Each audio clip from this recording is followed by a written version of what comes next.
Hello and welcome to the Patrick Chapman Show. I'm Patrick Chapman, and here we go. The one thing I disagree with President Trump on is making English the official language. Yes, Americans speak English, but that's an accident of history and wouldn't have been cooler if Trump had chosen a different language just to set more heads ablaze? So we could laugh at the screaming crybabies who criticize him at every fib, flub, and false felony? Opportunity missed there, Mr. President. You could have gone with Esperanto, no? You could have played a good joke by choosing Gaelic or Greek or Gaman. And just imagine the gasps and accusations if you'd gone with Portuguese or Norwegian or Navajo. In all seriousness, though, it's an accident of history that we speak English at all. It could have been French or Spanish or Portuguese or Dutch or Cherokee. To me, if in, say, 500 or 600 years America naturally comes to speak, say, Chinese or Japanese or German, that's okay. Besides, now that it's official, doesn't that mean we'll have to regulate it somehow and actually insist on basic rules like pronoun antecedent agreement and the past perfect tense? Many of us Americans don't speak the same language as our great-grandparents did, but they are still our great-grandparents, and we will always be their great-grandchildren. And if our own great-grandchildren speak something from an even more exotic language family, then they are still in the family. We are all mutts, after all, aren't we?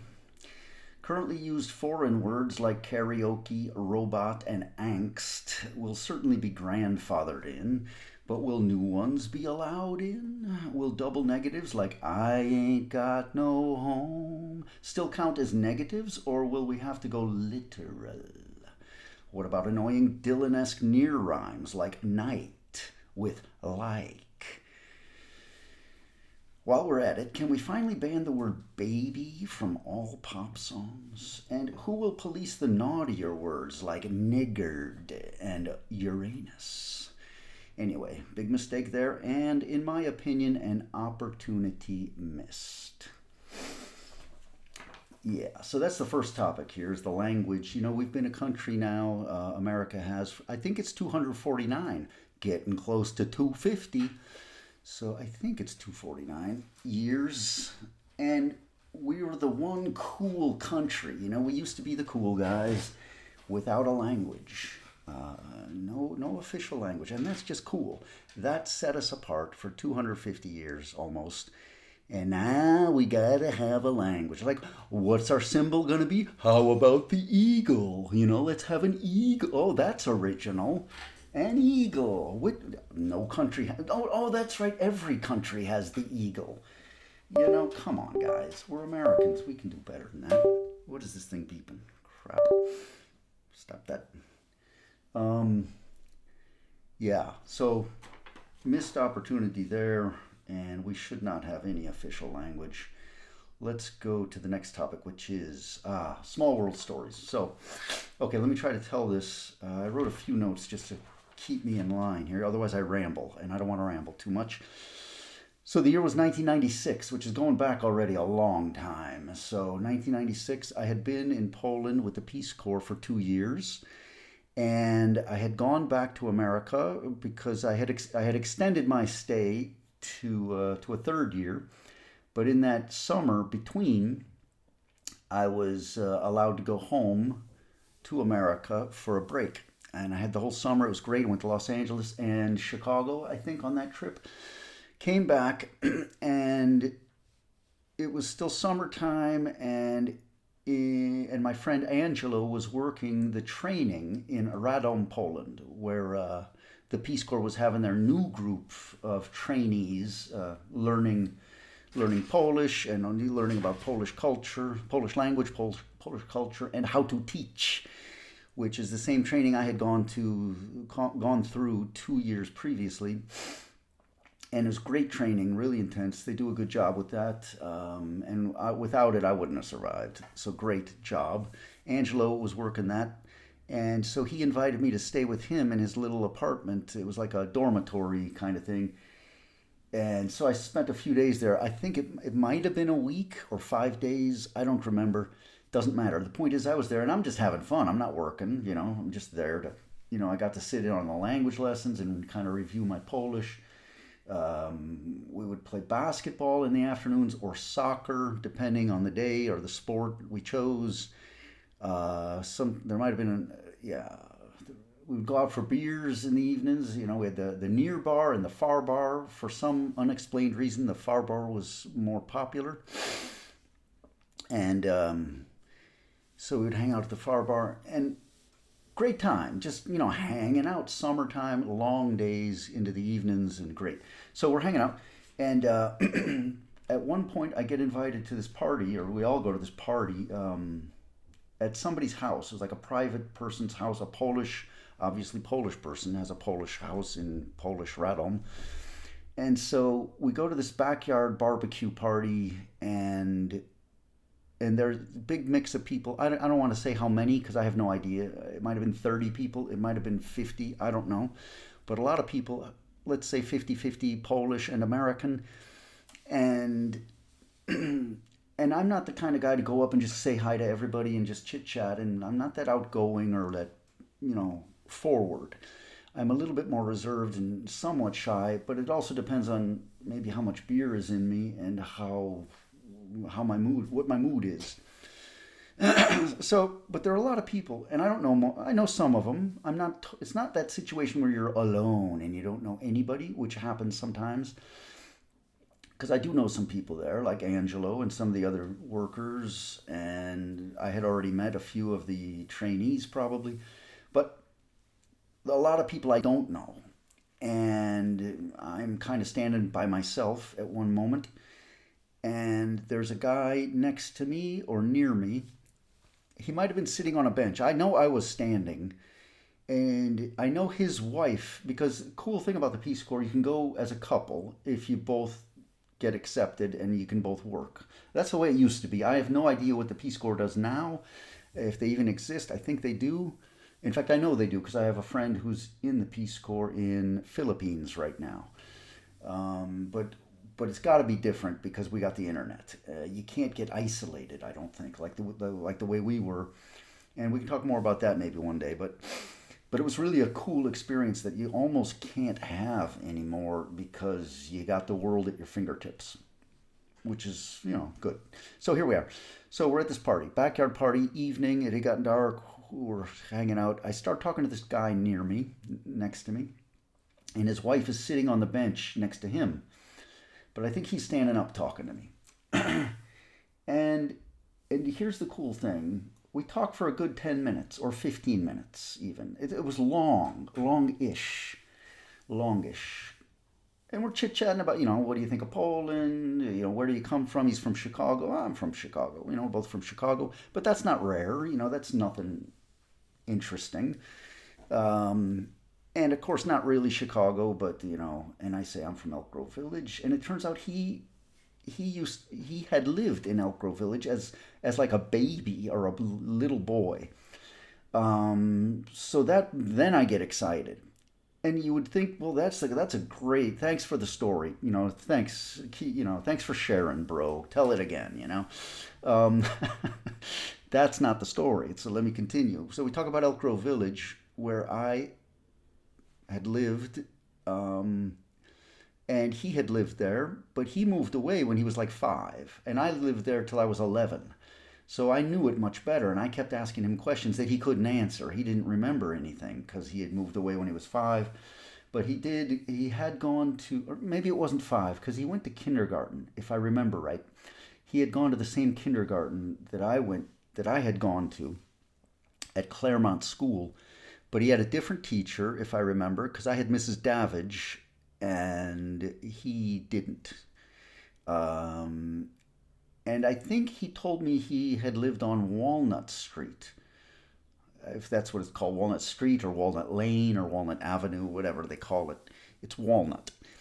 and I know that street. It's not far from my house, and it was on my paper route because I had a paper route when I was 10 or 11, and I was used to deliver papers on Walnut Street. So I have memories of that, but he doesn't, or he didn't. But we talk about it a lot, and I'm trying to get something out of him that's connected with Elk Grove, but there just wasn't much there. He just didn't remember anything. But that's still pretty cool that we had both lived in Elk Grove Village, Illinois, just west of the airport in Chicago. And okay, so then we keep talking about the Peace Corps and this and that. And because that's what's funny about the whole story is the length of time we talked before we came up with this point. He says at one point that he and his family had moved to Dundee. I'm like, okay, I don't know anything about Dundee. And I said it pretty much like that. I said, I don't know anything about Dundee, but I have heard of West Dundee. And he said, well, yeah. West, I mean, when I say Dundee, I mean West Dundee. And even now, I don't know if there is a Dundee and a West Dundee or if it's just West Dundee. I have no idea. There's probably not an East Dundee because that would be Lake Michigan probably. But so so he says, well, yeah, West Dundee. And I said, well, yeah, I don't even know anything about West Dundee except that I had a friend in sixth grade who moved away to West Dundee, and I'll always remember that. And the only thing, I used to write letters, and we kept in touch a little bit. Like I sent him a letter, he sent me one back, so we exchanged like one letter each, or maybe two, and then we lost touch. And the only thing I remember about him is that his address was on Royal Lane. So I know Royal Lane. I just remember that. And he had the same zip code as I did, even though I moved all the way down to Louisiana. I lived in New Orleans. And my zip code was 70118, and his zip code was 60118. I'll never forget that, But while I'm saying this, when I said Royal Lane, his jaw dropped. He looked at his wife and he said, honey, listen to this. And he told me, what was your friend's name? And I said, Mark Randall. And he said, that's my brother.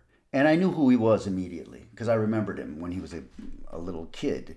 I said, you're Chad Randall, super bad Chad. I have peed in your toilet. I know your whole family. I know your sister, Missy. I remember your parents. We used to play hockey on your driveway and basketball in your backyard. And so then it's like, wow. So I'm looking at Chad Randall and we're talking, and it had been 20 years since I had seen him. Almost exactly, because I moved away. Mark moved away first because we were in school when he moved away, but it was probably the second half of the school year when he moved. And so that would have been 76. And then I moved away after the school year in June of 76. So since 1976, and now here it is 1996, 20 years exactly, or near 20 years after. And here I am talking to super bad Chad Randall in Radom, Poland. Yeah, the world doesn't get smaller than that. I mean, that is the coolest small world story I'd ever experienced. So then I'm like, yeah, I remember your address. It's 853 Royal Lane, West Dundee, Illinois, 60118. I remember it. I got the address in my head. And so we chit-chat a bit about Mark and how he used to play hockey. He was a great, in my opinion, a great skater, at least. I never saw him actually play hockey, but we used to skate together. And these hockey players were wonderful skaters, obvious. I mean, but we were quite young. I was 11. We were about 11 years old, 10, 11. And Mark was one of the short guys. We used to make fun of him because he was like the shortest guy in the class, but he took it well. But all these short guys could skate well. They were great hockey players. Kenny Bush, Mark Fransgrote wasn't particularly short, but he was a good skater, and I think he was on the team. I don't know why I didn't join that hockey team. It's like they were on the team, and I never heard about where do you sign up, how do you join. I don't know if I could have or would have, but I never even talked to my mom about it. Like, Mom, why am I not playing hockey? I looking back on my life, I don't understand why I didn't play, because I would have loved to. Um, and somehow that opportunity just never crossed my desk. So it's weird how life goes, and how when you're a kid you don't know how things work, and then you miss opportunities. Anyway, so Mark Randall. So we chit chat for a while, and I meet his wife. And what's totally weird is that I could have gone that whole party without talking to him. There were a lot of people there I didn't talk to, and it took us 15 minutes of talking to get to the point that we knew each other, or we had known each other. We're talking and talking about stuff, and and we could have easily not even recognized the fact that we had met before. And I literally had peed in his toilet. I mean, I know his house, I can picture it. So I know his family. So then, okay, so we chit chat. The party ends. I go home. I go back to the apartment. And the next day comes and goes, and the next day comes and goes, and eventually I go back home to Dobiegniev. And in my mind, I'm like, well, good. We'll talk again. He's going to be here for 2 years. I'm still here for another year at least. I ended up staying, and here I am. And I just always thought, okay, we'll chat. We'll keep talking. We'll talk again. And it never happened. I never saw him again.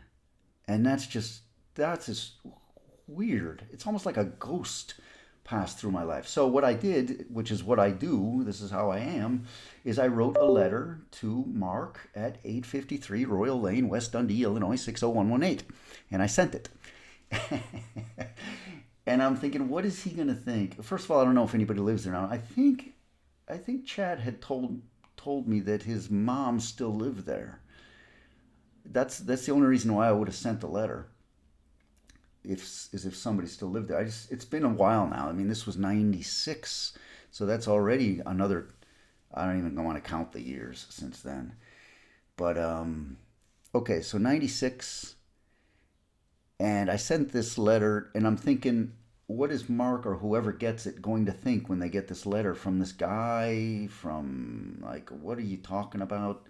Is this a creepy, like, what do you call those guys that are following people, in a weird way? Stalker type or something. I don't know. He's going to think I'm like a creep or something. But I don't think, I don't know, do creeps know they're creeps?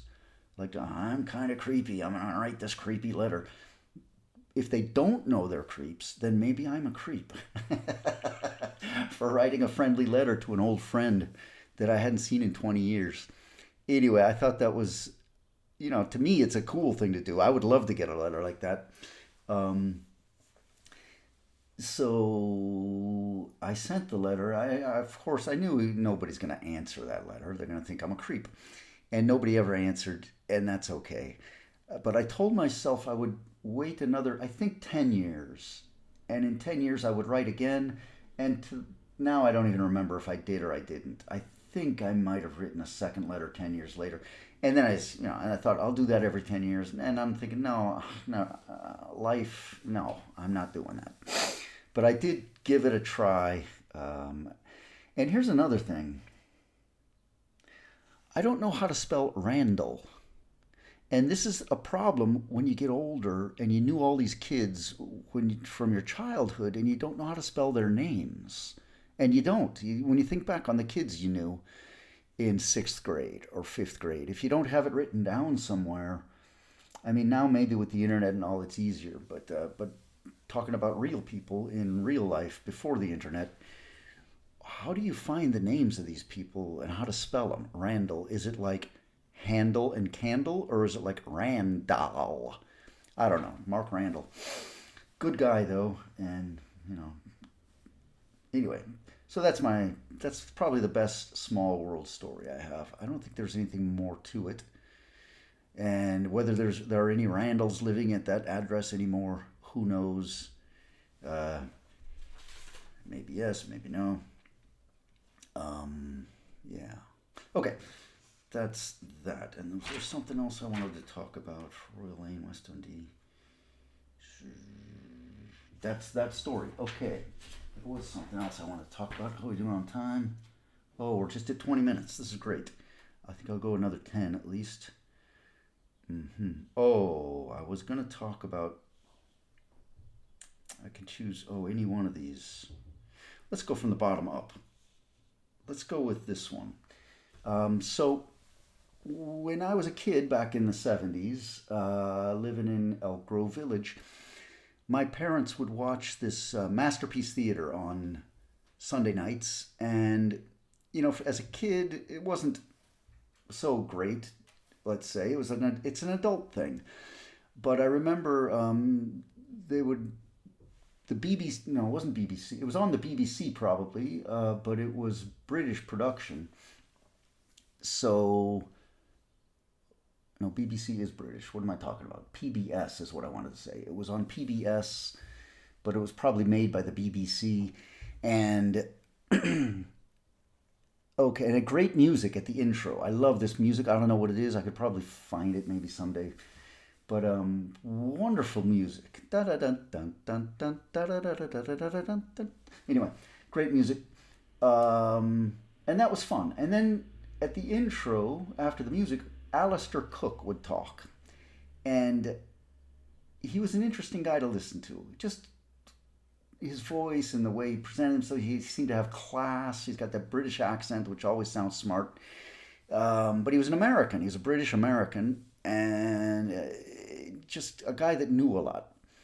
And so, one of the great books that they made into a television series was The Last of the Mohicans, which we all know that story, and so I just loved it. I just ate it up. I mean, and I'll never forget the characters, Uncas and Chingachgook, his father, and it was actually Uncas is the hero of the story, let's say, but it's really Chingachgook who was the last of the Mohicans because Uncas died, and that was sad. But great story, great. Although I have to say one thing, because now I've read the book once or twice, and when you see these Hollywood fights, you know it's fake, and my kids know it now. We watch these, one of my sons likes to watch this Fast and Furious. And so it's an action movie. I think there are 11 of them, 10 or 11 or 12. And he got the whole set, so he watches all of them. And so they're always having fights, and a guy gets punched in the jaw, another guy goes flying through a window, and then he gets up, and then there's it's so stupid. It's so stupid that it's just fake. But it's kind of fun when you know it's stupid, and okay, it's Hollywood, so let's just have fun watching it. And yeah, and the good guy wins, blah, blah, blah. So, same thing in Last of the Mohicans in the book, where there's a scene, I remember, and I'm thinking, this is funny, because it's like a Hollywood fight in a James Fenimore Cooper book that was written, I don't know, 200 years ago or something. And there's a scene where somebody throws a tomahawk at somebody else. So you can imagine having a tomahawk thrown at you. And the other guy grabs it by the handle and throws it back. Like, no, James, good writer, great book. That didn't happen. So, but you gotta, suspend your belief a little bit or something. So we watched this show on Sunday nights. It's great. I loved it. Uncas and Chingachgook and the other guys. And okay.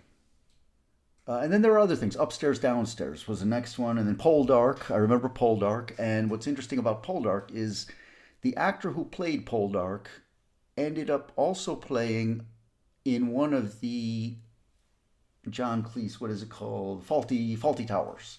One of the Faulty Towers. He plays the detective or something, young, good-looking detective guy. Anyway, or policeman of some type. So that's a little connection there between Faulty Towers and Poldark and Upstairs, Downstairs, Masterpiece Theater, and Alistair Cook. Okay, so life goes on.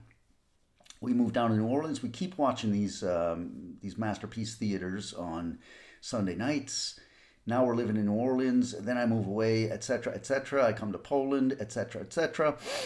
And I end up making my way to Legnica, where I live now, and I'm living in an apartment, like teacher's apartment, where because I'm teaching at the college, and I have a shortwave radio. There's a shortwave radio in there. I don't know anything about shortwave radios. Is that even the right word? Yes, it is. So I can get the BBC on there. If I adjust it perfectly, like don't nobody breathe. I've got it set now, and I can hear the BBC. And Alistair Cook comes on there. And I mean, this has been how many years since that? This is already 20 years ago now. Over 20. But I would sit, and then he came on at a certain time in the mornings, I think. I think it might have been only once a week, or maybe it was every day, but I think it was once a week. And he would talk for 15 minutes, and it was just fascinating. And I'm like, wow. At that time, and that's already 20 years ago, at that time I was fascinated with the connection. I love these life connections, not only that it's a small world, but that weird things are connected. My kids love Faulty Towers, and I can remember the guy who played Poldark. I don't know his name, but he was the actor who played Poldark in the 1970s series on the BBC. And here I am in my bedroom listening to Alistair Cook on my shortwave radio, and they were so fascinating, interesting stuff. They would be like historical things because he was an historian, and he would tell tales about his life. And also, I remember one about Ponce de Leon, who went looking for the Fountain of Youth. And he told that whole story, or the story about how the British got to, or were able to get orange juice during the war because somebody had invented concentrated oranges or something like that. A lot of it I don't remember, but that's okay. It was fun to listen to. You don't have to remember everything, and you don't have to know anything because you got Google right on your phone. Here's my phone. So here's my brain. You just I don't remember the capital of Kansas. You type it in. Oh, here's the capital of Kansas. So you don't have to remember anything, and that's okay. It's funny with how are we doing on time? I'm gonna keep going because I got something else to say here. Where's my time? So it's funny how with technology, a tiny change in technology will change culture, turn culture on its head. Just turn it upside down. So, and when something's new, you always have a negative reaction to it, especially from the older people who are used to the old ways, and the old ways are better. And kids these days aren't going to remember how to make soap. Does anybody know how to make soap anymore? No. How do you make? You go to the shop and you buy soap. Anyway, with the telephones, I noticed this recently. Recently to me means within the last 25 years, but actually it's more recent than that. It's like the last 5 years.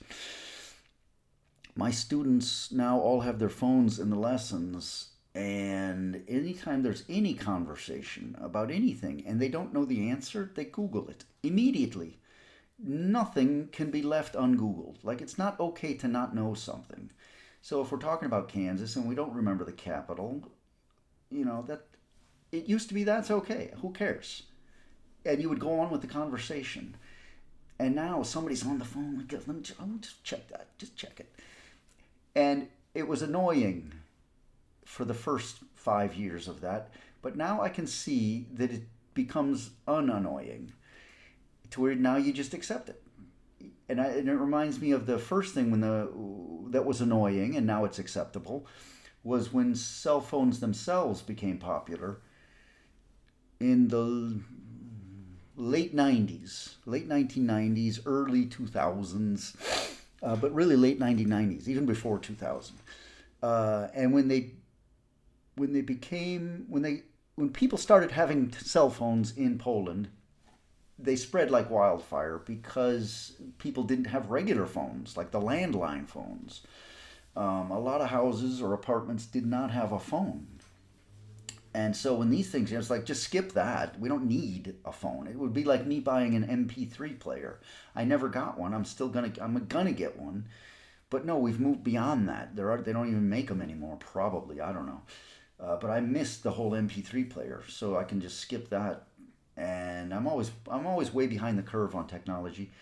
But so when the cell phones came out, and I remember I was working at the company in Dembitsa at the tire company, and I remember the students telling me that the boss doesn't like, he can't stand when they're in a meeting and somebody's phone rings. You have to turn off your phone if we're in a meeting, right? With the boss. And I think that lasted for like a year or two, probably. I don't know. I don't know if I knew the boss, but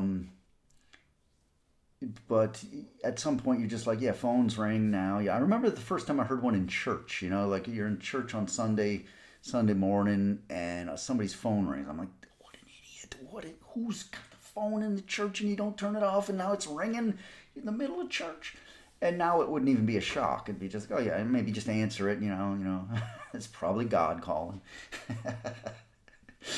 So, okay, I'm being stupid now, and I got to stop this because we've gone long enough, and I got more to say. And Alistair Cook, though, great guy, and then he died. I remember hearing he died, and I was sad. And I know why, because I turned on my radio, and he didn't come on. I'm like, oh, they got something else on. Okay, okay, maybe he's on vacation. It turns out permanent vacation. I found out later, and I was very sad to hear it. He died. He's a guy who's like one of those good old guys from my past. You got these old guys that they were old when you were a kid, and then they kind of he stuck in there, for years, decades, and he was still there. Then he died, and then there was a scandal after he died because I don't want to get it wrong, but there was some scandal about what they did with his body or something. It was some scandalous dealing, like he was supposed to be cremated, but then he wasn't, or maybe he was, or I don't remember the story, but there was some questions. Okay, and I shouldn't even open that can of worms because I don't have the whole thing in my head to tell you. But Alistair Cook, great guy. And it's good to have those guys around. I got another one to talk about, like regarding that the older guy in your life. Anyway, okay, I'm done. Have a great day. This is the Patrick Chapman Show, and talk to you very soon again. Oh, one more thing. I'm not done. I just remembered. I just wanted to show this because last time I talked about the football. This is my antique football. This was brought to me in 2000. I don't know, 2003, 2004, maybe, somewhere around there. No, it must have been 2006. God, could it have been? It was before I was. Yes, it was before I was married. Yeah, it was earlier. It was 2003, 2004.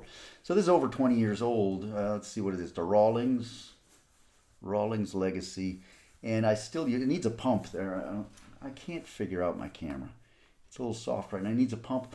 I use this for punting. So I used to go warm up, and I would punt 20 times with my left leg, and then run to pick it up and punt again, just 20 times with the left leg, and then 20 with the right. And it's funny the difference in right and left leg punting, but it's also funny how you improve with your punting if you just do it a lot. And that was my warm-up routine, or part of it, before we would have practices when we had them here in Legnica. Okay, I'm done now. Have a good day. Bye.